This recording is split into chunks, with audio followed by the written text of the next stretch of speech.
Bonjour à tous et bienvenue pour un nouveau numéro de l'invité. Aujourd'hui, on va s'intéresser à une nouvelle tendance, celui du lissage brésilien. Et j'ai à mes côtés aujourd'hui Béatrice, représentante de l'atelier David Bralis. Bonjour Béatrice, bienvenue. Bonjour, merci. Alors vous êtes un salon de coiffure ou plutôt un atelier spécialiste du lissage brésilien. Expliquez-nous. Alors, le lissage brésilien, c'est une technique assez ancienne au niveau du Brésil. Ça existe depuis une dizaine d'années. C'est arrivé très récemment en France et c'est une technique de soin lissant à la kératine. Donc en fait, on va venir apporter de l'hydratation aux cheveux, on va le lisser et on va se faciliter la vie au quotidien. Alors, vous êtes le premier atelier en France. Donc expliquez-nous comment l'idée est venue et pourquoi seulement le lissage brésilien. Alors pourquoi seulement le lissage brésilien? C'est pour être sûr d'être vraiment professionnel dans une technique assez nouvelle pour nous, coiffeurs en France en tout cas. Et on a découvert cette technique en fait grâce à une brésilienne qui est rentrée dans le salon de David et qui est venue faire un brushing et qui lui a parlé du fameux Escova Progressiva, comme on l'appelle au Brésil. Donc, atelier et non pas salon, comme j'ai précisé tout à l'heure, ça veut dire que si une cliente rentre et veut se faire couper les cheveux, vous refusez? Tout à fait. Et si par contre, si elle fait un lissage brésilien, là ça marche tout d'un coup. À ce moment-là, il n'y a pas de souci, on peut lui couper les cheveux. Alors, vous avez un atelier à Paris, un seul? Un seul. Et donc l'adresse? Alors l'adresse, on est au 6 rue Androuet, dans le 18e, on est dans un petit coin sympa sur la butte Montmartre. Et quand est-il né précisément?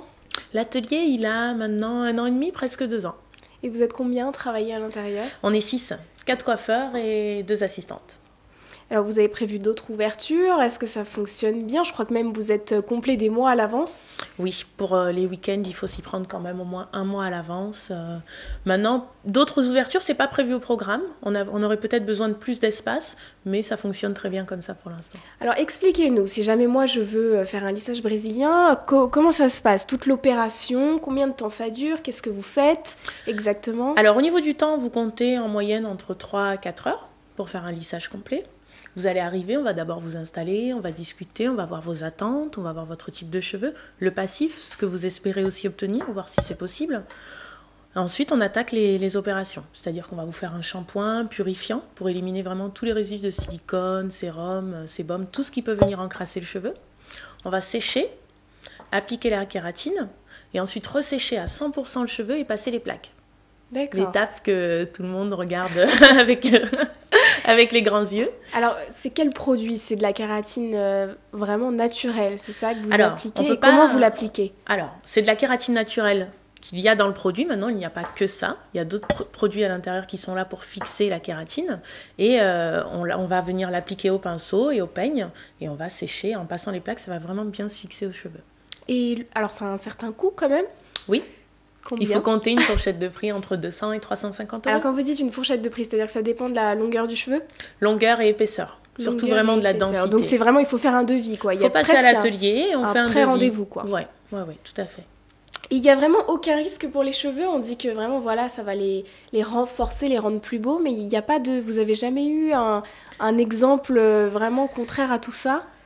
Jusqu'à présent, non. On a même eu le cas d'une demoiselle qui venait qui faisait des permanentes, mais vraiment très régulièrement. Donc permanente, c'est complètement l'inverse. Voilà, complètement l'inverse, oui. Et en fait, elle a atterri dans notre atelier parce que la dernière lui a complètement brûlé les cheveux et on lui a conseillé d'aller se faire un lissage brésilien. Donc elle est arrivée à l'atelier, on lui a mouillé les cheveux et là, c'était la surprise, ses cheveux. On aurait dit du chewing-gum, limite, ils étaient vraiment très très sensibilisés. On lui a fait un lissage brésilien. On a littéralement sauvé ses cheveux. Donc le lissage brésilien peut aller sur tout type de cheveux. Défrisés, décolorés, sensibilisés par les brushings ou les plaques. Il n'y a aucun souci. On vient vraiment fortifier. Vous repartez avec un cheveu plus fort que quand vous êtes arrivé à l'atelier. Donc vous avez tout type de clientes, que ce soit des cheveux européens, métissés... Tout à fait. C'est très large et vous refusez vraiment cette technique à personne. Ah non, ça va vraiment comme il faut regarder la communauté brésilienne. Vous pouvez avoir des demoiselles qui vont avoir des cheveux type allemande, blonde et quasiment lisses.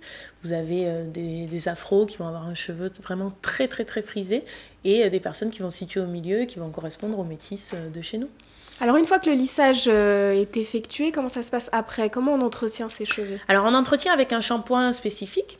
Donc c'est un coût supplémentaire, du coup, c'est un coût vrai supplémentaire. budget. Ensuite, il faut faire attention à ses habitudes. Choix à la cliente ou pas d'utiliser le shampoing approprié, mais dans tous les cas, si on veut avoir une bonne durée de vie du produit, le fait d'utiliser le bon shampoing, c'est meilleur pour votre cheveu. Donc du coup, c'est quelque chose que vous vendez aussi dans votre atelier, que vous proposez aux clientes? On propose, tout à fait, oui. Nous, en ayant choisi cette spécialité, on ne travaille qu'avec des produits qui vont être en accord avec le lissage brésilien.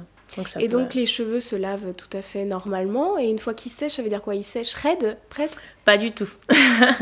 Ils sèchent déjà avec beaucoup moins de volume. Ils sèchent avec un effet frisottis qui aura disparu. Ils sèchent avec une souplesse naturelle. Ensuite, généralement, les femmes qui viennent faire du lissage brésilien cherchent un gain de temps au quotidien parce qu'on a des enfants, parce qu'on travaille et on n'a pas 2 heures à passer dans sa salle de bain pour faire le brushing.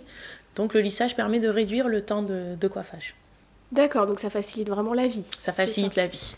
Très bien, alors je vois que vous ne faites pas seulement le lissage brésilien, aussi le lissage coréen, il me semble. Oui, c'est une toute nouvelle technique qu'on vient d'importer, ouais. Quelle différence il y a? Alors le lissage coréen va venir combler les attentes qu'on n'avait pas avec le brésilien, dans le sens où on va avoir un effet permanent. Le lissage brésilien, lui, va s'estomper au fur et à mesure des mois. Combien de temps à peu près ça dure un lissage brésilien? Vous comptez entre 2 à 4 mois selon le produit, selon le cheveu aussi. C'est-à-dire qu'au bout de 4 mois, il faut revenir dans votre atelier à refaire le même procédé? Au bout de 4 mois, vous avez entre 4 à 6 cm de racines qui ont poussé.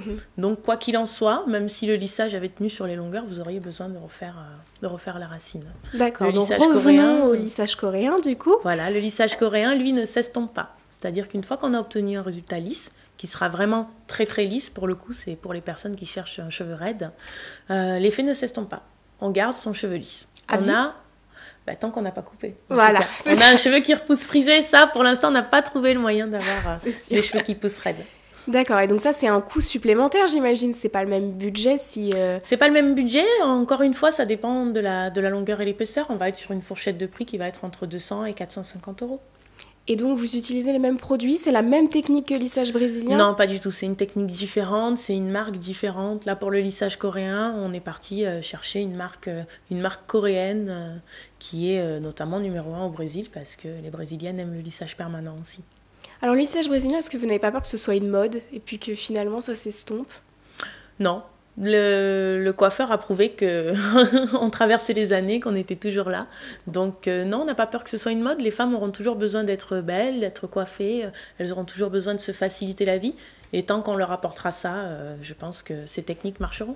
Alors comment vous gérez votre communication aujourd'hui? Parce que vous avez été les premiers en France, mais maintenant aujourd'hui, il y a beaucoup de salons de coiffure qui se sont intéressés au lissage brésilien. Oui. Comment vous gérez tout ça?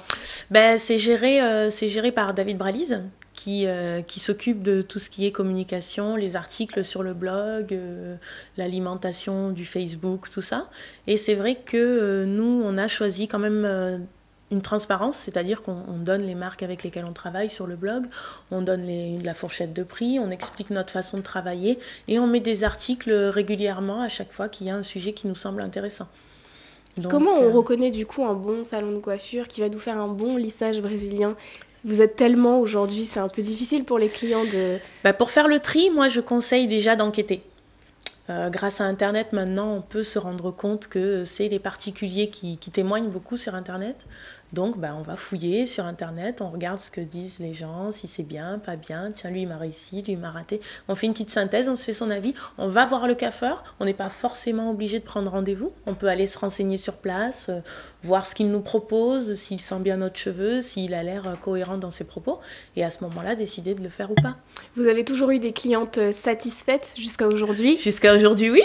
Et qui vous font du bon bouche à oreille, comme on dit? Tout à fait, exactement. C'est la meilleure publicité. Ouais. Est-ce que vous avez une cliente vraiment très fidèle qui revient du coup tous les 3 mois, on va dire? On en a beaucoup. Si je donne des noms, je vais faire des jalouses. Mais on a des addicts à la kératine, on les appelle les addicts à la kératine, c'est-à-dire dès qu'elles ont... surnom sympa, dis donc. Ah ouais, dès que ça part, elles ont l'impression que la vie s'arrête, donc elles reviennent nous voir. Très bien, et qu'est-ce qu'on peut vous souhaiter pour 2012 dans ce cas? On peut nous souhaiter de continuer à travailler avec une clientèle sympa, dans un cadre très agréable et de continuer à satisfaire les femmes. Et en espérant que l'émission vous ramène encore beaucoup de clients. Oui, ce serait sympa. Très bien, merci Béatrice et bonne continuation à vous. Et nous, on se retrouve très vite pour un nouveau numéro de l'invité. À bientôt.